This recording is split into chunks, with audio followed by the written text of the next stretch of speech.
welcome to the deep dive. Today, we're jumping into Chapter 2 of Adam Grant's Thing Again. It's called The Armchair Quarterback and the Impostor. Right. And our goal here is really to unpack these two mindsets. You know, being way too sure of yourself and feeling like a total fraud. And how they mess with our ability to, well, rethink things, what we know, what we can do. Exactly. And for you listening, understanding this, it could really change how you learn, how you see the world. Yeah, spotting these tendencies in yourself. Yeah. That seems key to learning faster, maybe getting things more right.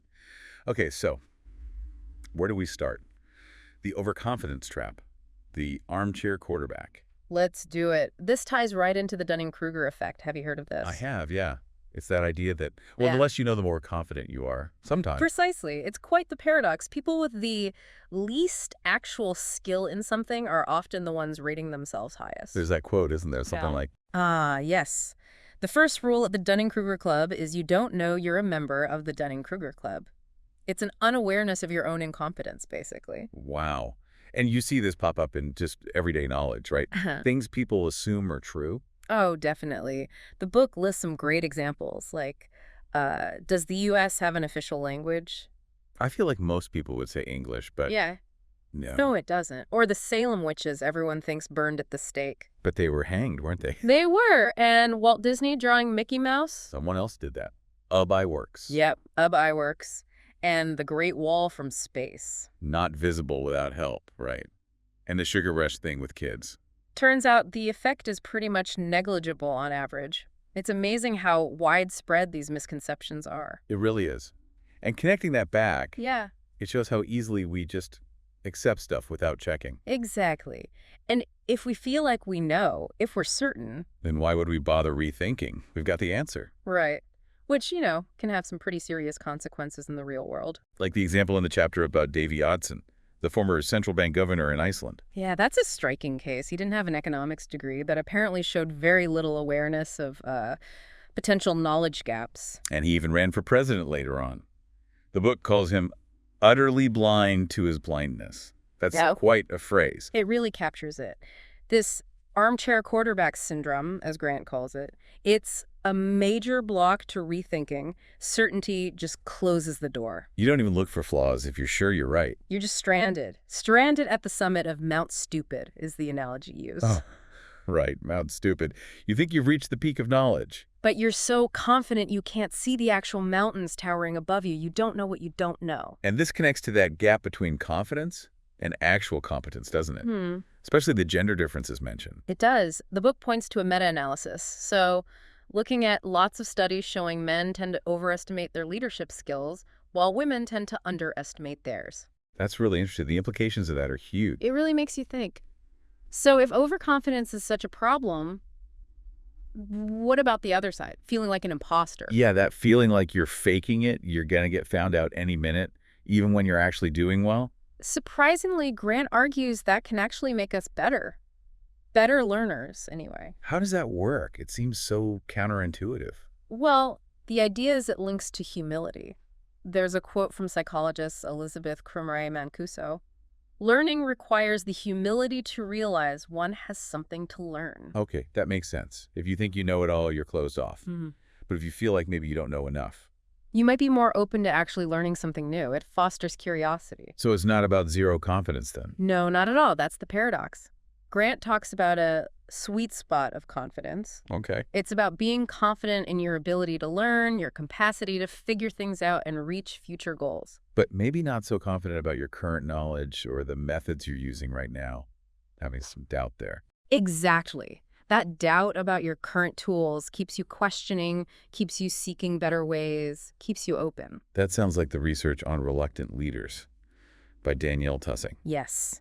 Her work showed that leaders who doubted their current tools or knowledge, but were confident they could learn. They actually sought out more advice, right? And were more effective because they didn't just assume they had the perfect answer. Precisely. She's quoted saying they don't just say, this is the right way. They're eager for input.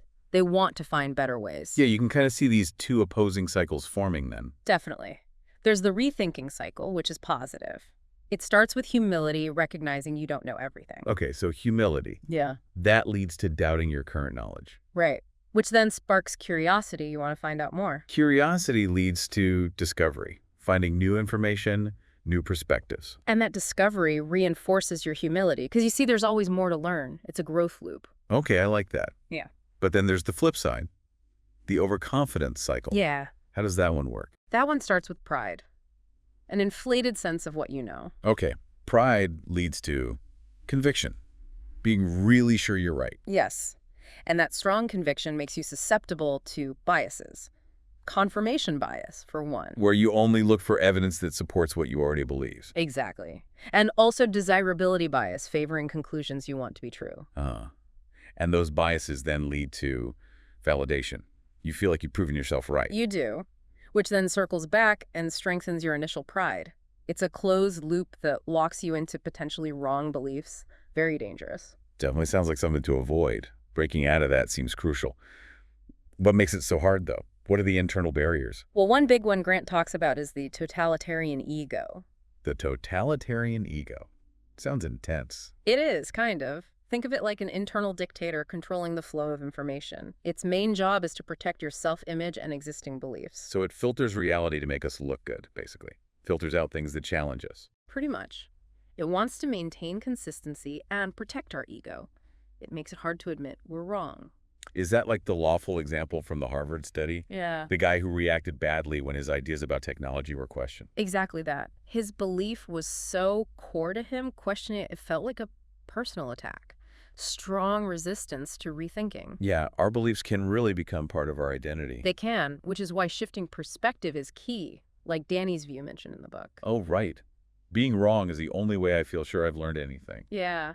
That's a huge shift, isn't it? Moving from seeing mistakes as failure to seeing them as data, as learning opportunities. It really reframes the whole thing. Takes the sting out of being wrong. Absolutely. But it's hard because, as journalist Kathryn Schultz observed, What did she say?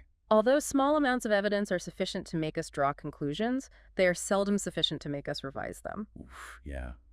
We jump to conclusions easily, but dig our heels in when it comes to changing our minds. We do, Oh. which is why cultivating mental agility is so important. How do we do that? What does Grant suggest? A big part is adopting what he calls scientist mode. Scientist mode. So running experiments on ourselves. Sort of.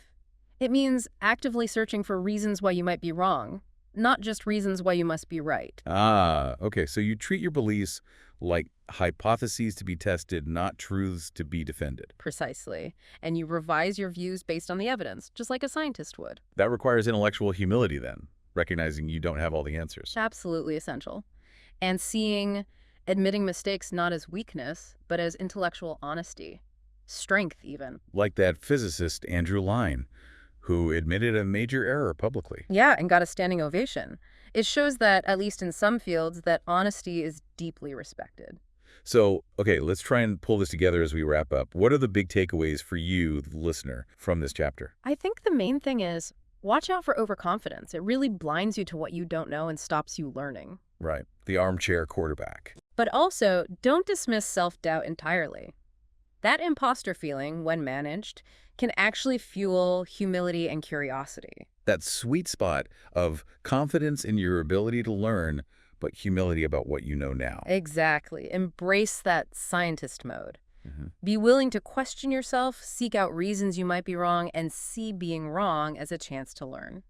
Great summary. So here's a final thought for you to chew on. Think about a time you were absolutely certain about something, convinced you were right, and then found out you were mistaken. What was it that kept you so certain? What prevented you from questioning yourself earlier? And thinking about today's discussion, what's one small step you could take next time to cultivate a bit more of that open, curious, scientist mindset? Something to ponder. Definitely. Thanks for joining us for this deep dive.